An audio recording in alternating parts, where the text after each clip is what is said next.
Rozdělená společnost, rozdílná spravedlnost, péče o starší lidi. Prezidentští kandidáti sice bojují proti sobě, ale jsou i témata, u kterých se jejich pozornost shoduje.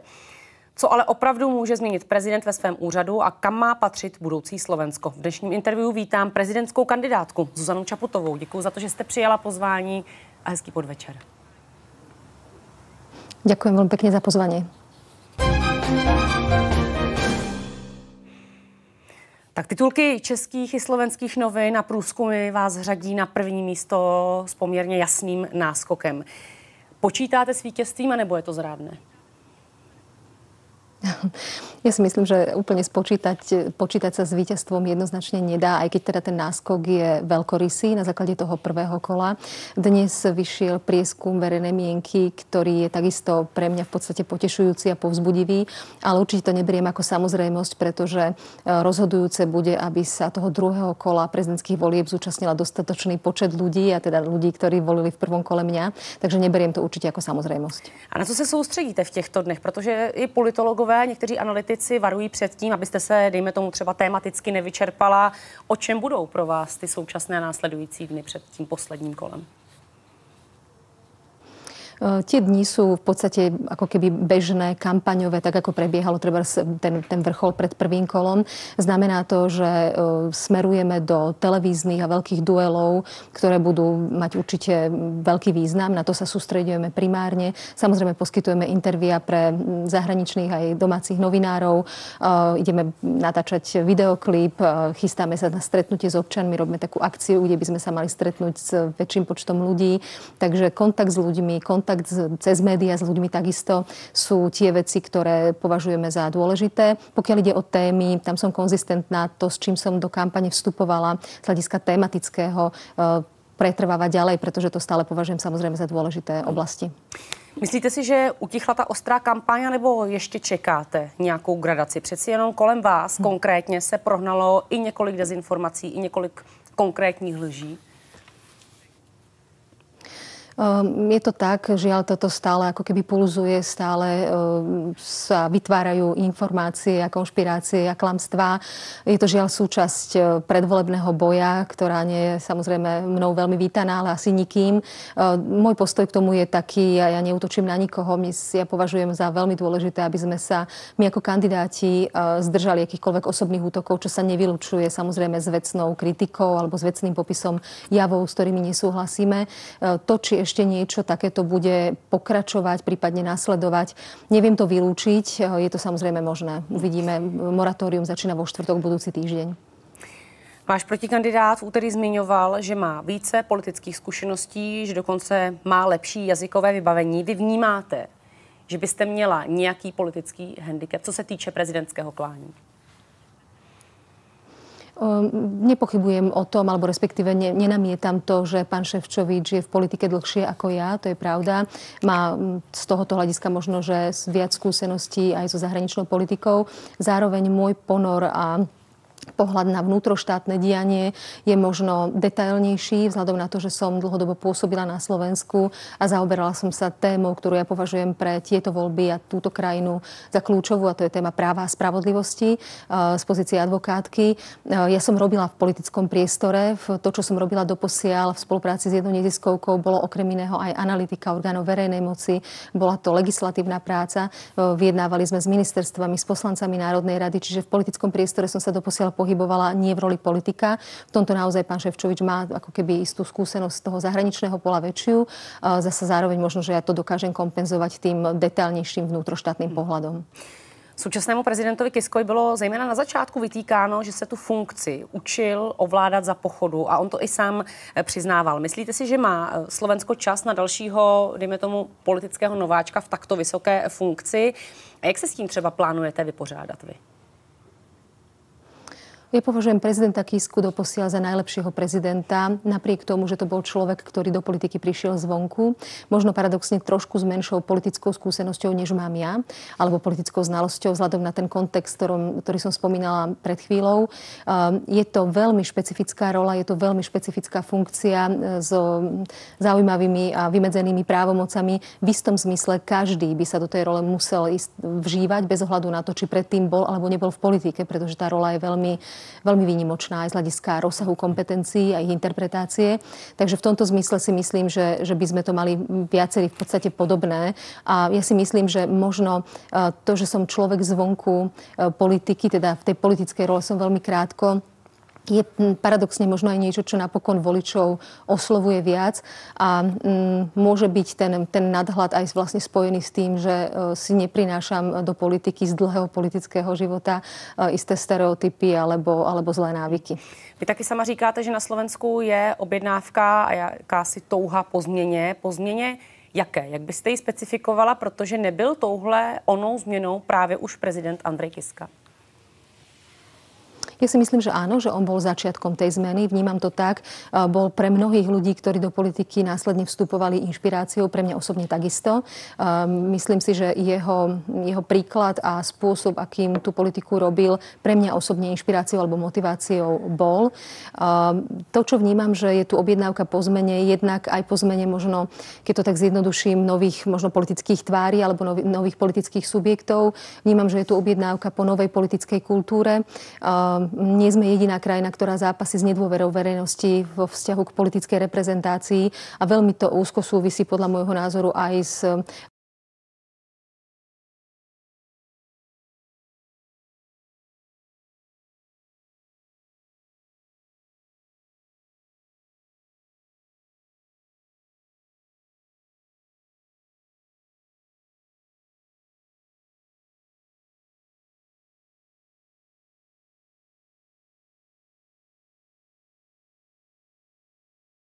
retorikou, slovníkom, s politickou kultúrou, keď to takto zjednoduším.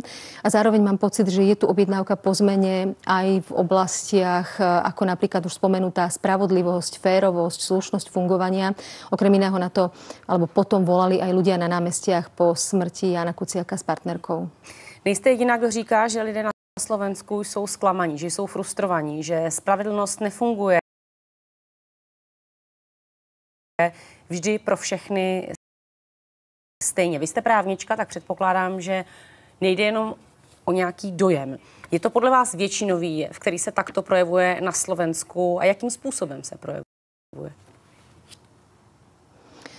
Spravodlivosť u nás, ako keby justičné orgány v zásade fungujú, vymožiteľnosť práva takisto. Len problém máme, a to nehodnotia iba právnici, advokáti, konštatujú to napríklad aj rôzne prieskumy podnikateľského sektora, kde vymožiteľnosť práva je obrovský problém z hľadiska dĺžky trvania konaní, z hľadiska niekedy aj rovnosti pred zákonom. To, s čím máme takisto problém, je vyvodzovanie zodpovedností alebo respektíve dotiahnutie niektorých trestnoprávnych káuz, najmä káuz, ktoré vykazujú istú citlivosť hľadiska politického alebo ekonomického.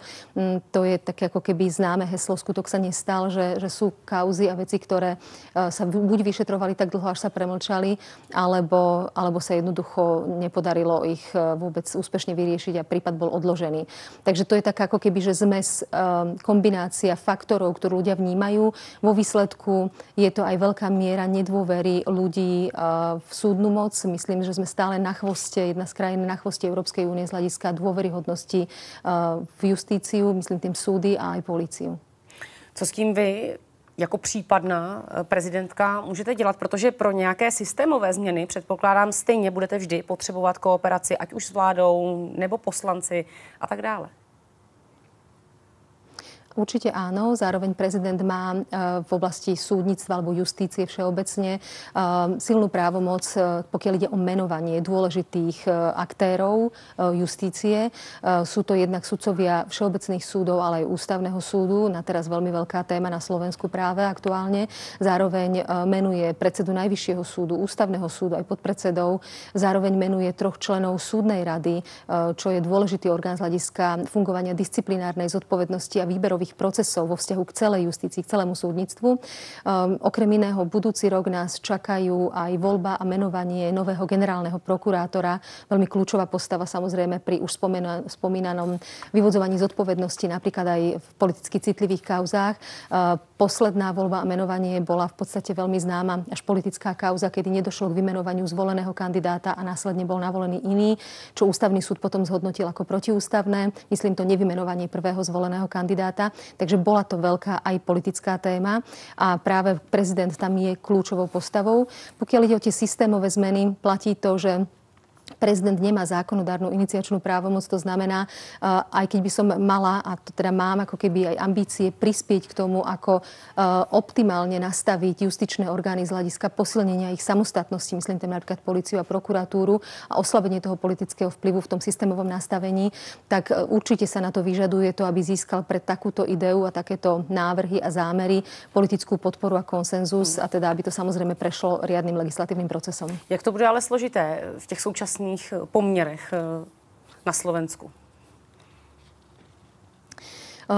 Pri tých súčasných pomeroch to bude zrejme možno väčšia výzva. V prípade, ak by som bola teda zvolená ja a pokúšala by som sa, usilovala by som sa o konsenzus v týchto témach s terajšou vládnou koalíciou. Faktom je, že takto o rok, na jar budúci rok nás čakajú nové parlamentné voľby, ktoré môžu zásadným spôsobom prerozdeliť moc aj v prospech možno novovznikajúcich subjektov, alebo teda v prospech iných strán, ktoré by vytvorili napokon vládu.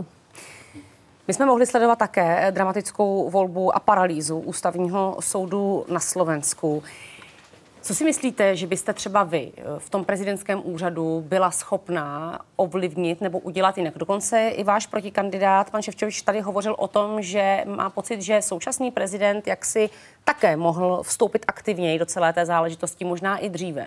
Vnímáte, že se jaksi odehrály nějaké chyby i ze strany třeba prezidenta a dokážete najít způsob, jak se vyhnout v budoucnosti podobné paralýze, která postihla Slovenský ústavní soud? Ja by som predovšetkým nezbavovala zodpovednosti za vzniknutú situáciu parlament, lebo toho čierneho Petra, obrazne povedané, má parlament v rukách a nie prezident Kiska. Ja som vnímala to, že on sa tej téme venoval, alebo respektíve komunikoval o nej. Možno by som v tej pozícii, vzhľadom na to, že som právnička a mám k tej téme, v minulosti som sa tomu analyticky venovala, mám k tomu celému tematicky bližšie, profesne bližšie, čiže je pravdepodobné, že by som možno bola aktívnejšou práve v súvislosti s pripravovanou voľbou sudcov Ústavného súdu. Tam treba povedať, že právnická obec sa tým blížiacim sa termínom veľkej personálnej výmeny Ústavného súdu zaoberala už dlhšie. Boli pripravené veľmi kvalitné legislatívne zámery od skupiny právnikov, venovali sa tomu rôzne konferencie, diskusie, aby to pomohlo vláde pripraviť dobrý legislatívny návrh na zmenu toho systému voľby, napríklad priebežná obmena sudcov Ústavného súdu a podobne. Nebol o to žiaľ záujem, čiže ja to vnímam aj tak, že ešte v tej fáze predtým, ako došlo k voľbe sudcov Ústavného súdu v parlamente, respektíve nedošlo, lepšie povedané, tak sa premárnila príležitosť z hľadiska lepšieho systémového nastavenia, ako tých sudcov voliť.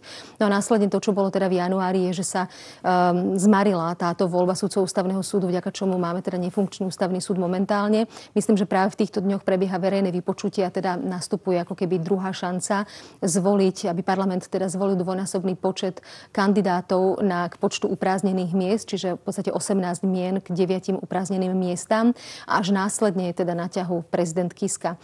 Som presvedčená o tom, že menovať týchto sudcov, lebo bolo to predmetom polemiky, by mal ešte súčasný prezident a nie novozvolený prezident, keďže k uprázdneniu tých miest došlo ešte počas jeho funkčného obdobia.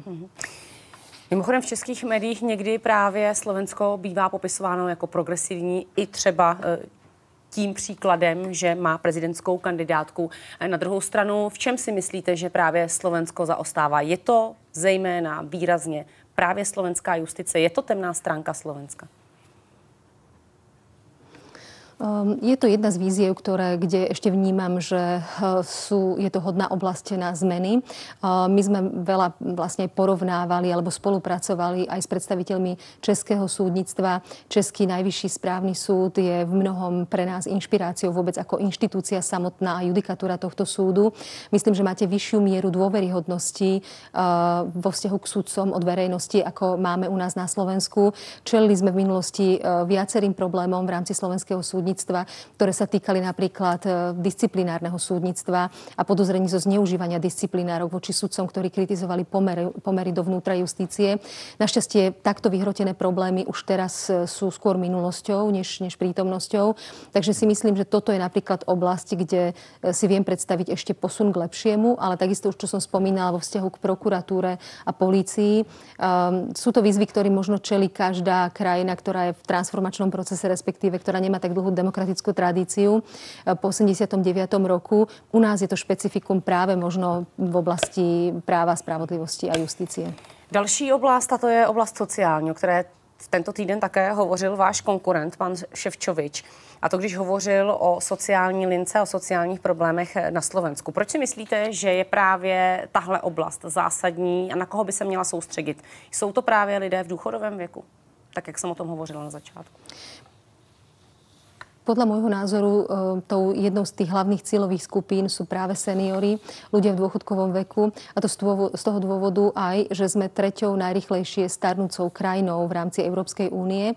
A to, s čím máme naozaj reálny problém, je, že nemáme dobre vybudovaný systém dlhodobej starostlivosti o seniorov. Máme a prosím, co s tím reálně v nějakém krátkém čase, promiňte, můžete dělat? Protože zdali vám chybí ta podpora péče, tak výstavba hospicu a tak dále, to je spíš věc také krajů, podpory ministerstev nebo projektů financovaných Evropskou unii. Co může změnit prezidentka?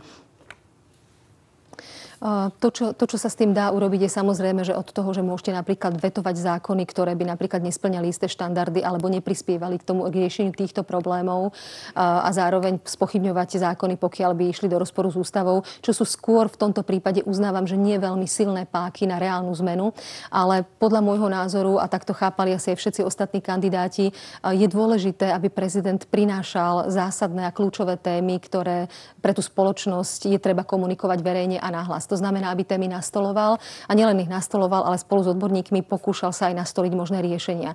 V tejto rovine ako prezident, ako verejná autorita samozrejme púta istú mediálnu pozornosť a môže nastolovať dôležité témy. Tou tretiou témou v mojom prípade je oblasť životného prostredia, ktorú považujem za kľúčovú vrátane klimatických zmien.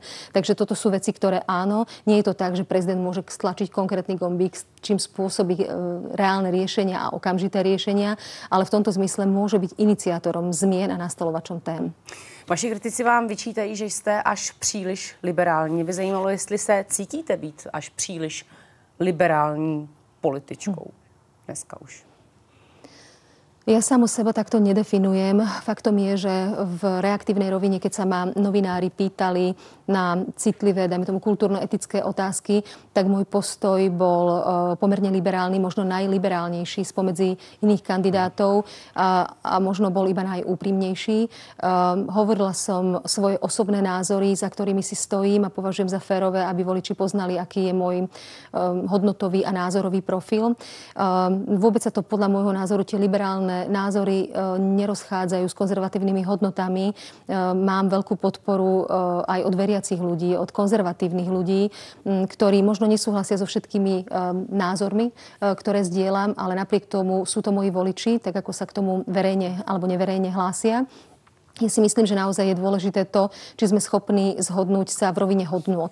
A tie hodnoty sú naozaj univerzálne, mnohé kresťanské až konzervatívne.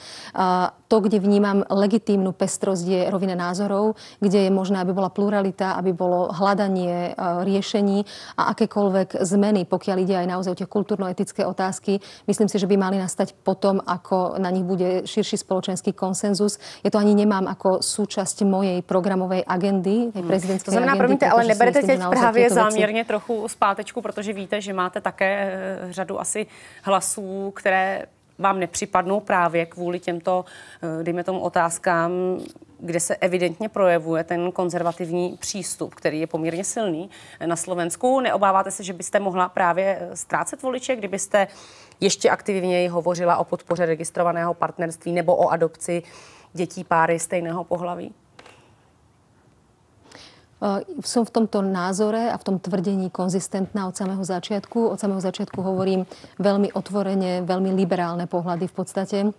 z hľadiska mojich osobných preferencií, ale je mi jasné, že pri takto citlivých témach to nemá byť o osobných preferenciách, hoci aj hlavy štátu, ale vtedy to bude dobré, ak tá spoločnosť na to bude pripravená, ak na to dozrie, ak to bude naozaj výsledok spoločenského konsenzu.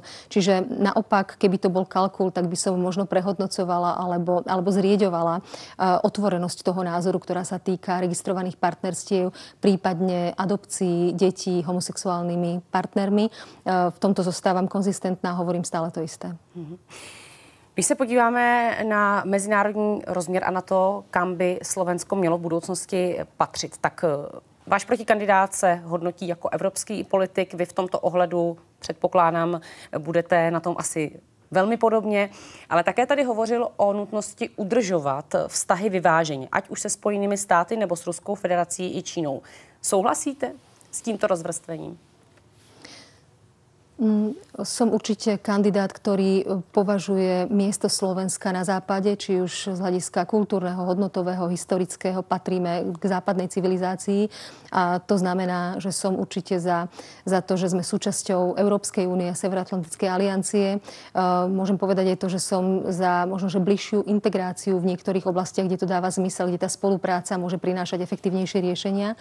Pokiaľ ide o vzťahy k týmto veľmociam, ja si myslím, že sa nevylučuje snaha o konštruktívny vzťah s týmito krajinami s tým, aby sme si zachovali jasné hodnotové postoje. V prípade napríklad, ako keď hovoríme o Rusku, dochádza k porušeniu medzinárodného práva, napríklad vo vzťahu k Ukrajine. Verejne som deklarovala, že si myslím, že sankcie voči Rusku, tak ako zastáva teda ten názor Európska únia, sú na mieste a je to legitímny nástroj na nastolenie spravodlivosti. Pokiaľ ide o vzťah, samozrejme aj Čína, je to relevantná veľmoc, samozrejme prebieha tam aj dialog zo strany Európskej únie vo vzťahu k Číne ohľadom dodržiavania ľudských práv. Opäť je to podľa môjho názoru legitímny prístup z hľadiska snahy o spoluprácu a nepopretie hodnôt, na ktorých stojí napríklad aj Európska únia. A pokiaľ ide o Spojené štáty, je to náš partner v rámci Severoatlantickej aliancie.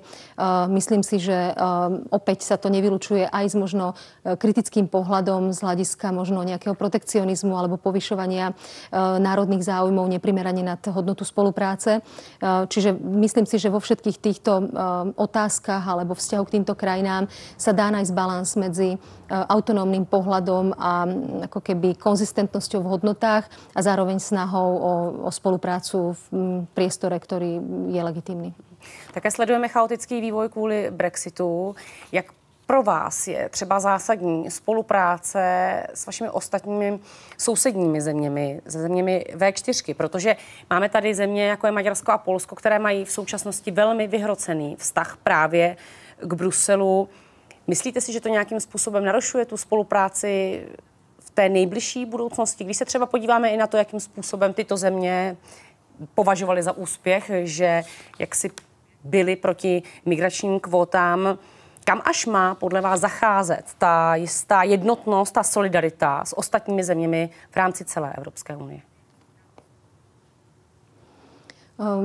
Predovšetkým, pokiaľ ide o Brexit, ktorý ste spomenuli úplne na začiatku, myslím si, že to je veľmi zaujímavé, až memento by som to nazvala, z hľadiska toho, keď sa niektorá krajina rozhodne z Európskej únie odísť a ukazuje sa, že aj tak vyspelá demokracia má problém v podstate v nejakom relevantnom čase rozplísť všetky tie väzby, ktorými je s Európskou úniou spojená. Takže myslím, že to je dobrá ukážka toho, ako keby populistické tendencie o odchode z Európskej únie, kam to môžu reálne doviesť. Pokiaľ ide o vzťah ku krajinám V4, najmä teda Maďarsko a Poľsko, kde je špecifická situácia, úplne prirodzene samozrejme je ideálne, ak sa nám darí prosperovať demokraticky a mať kvalitné vzťahy so susedmi predovšetkým. Zároveň sa to ale nevylučuje s tým, že ak dochádza k porušovaniu hodnôt Európskej únie, ak tam je spochybňovaná nezávislosť súdnictva alebo akademické slobody, tak je úplne prirodzené, že to stanovisko alebo tieto hodnoty sú jasne komunikované a v tomto zmysle si myslím, že postoj Európskej únie je jednoznačný a ja som s ním plne v súlade. Čiže nevylučujem sa opäť ako keby... že by se Brusel mstil právě těm zemím, které ne vždy jsou v souladu s tím, co by si Brusel představoval, jako je třeba například Polsko nebo Maďarsko? Ja uplatnenie článku 7 vnímam nie ako pomstu, vnímam to ako reakciu na konkrétne, faktické, sporné opatrenia.